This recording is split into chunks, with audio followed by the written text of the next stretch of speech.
the album, the first album, was Door into Summer.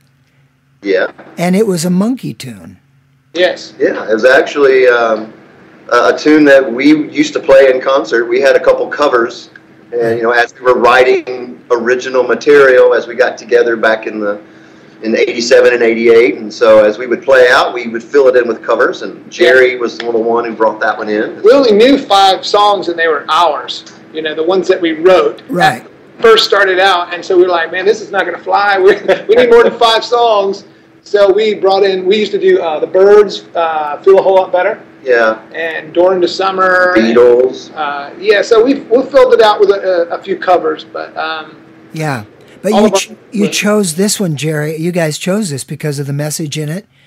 Yeah, it's pretty interesting. This I was a huge Monkees fan growing up. That was one of the main things that got me in music. I'm not ashamed to say it. That's fine.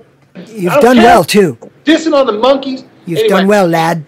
I inherited my older brothers and sisters' Beatles albums and Monkees albums and a few Led Zeppelin and Stones albums as well. I know the Monkees don't seem like they fit in that crowd, but good music is good music. And I'd watch the show on TV, and that song was only on a couple of times on the episodes, and it always just, the sound of it just captured me. And then in the 80s, when they had the big resurgence on MTV, in the mid-80s, all of their albums became available again, and I bought it because I'd never been able to find that song.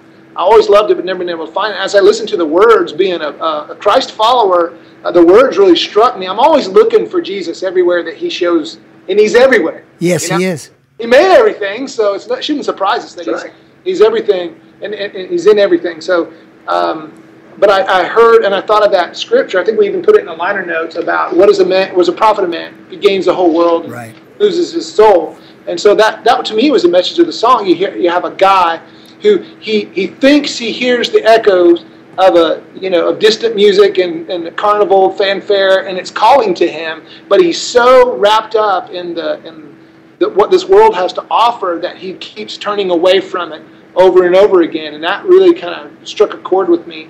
So we began to do that song in the band. And it's always fun to find songs that have truth, whether the actual writer knew the source of that truth or not. Yeah. And so it's always fun to find that nugget of truth. We don't go in and try to change the lyrics to purify the song or to change it around to make it work. Use what the writer did.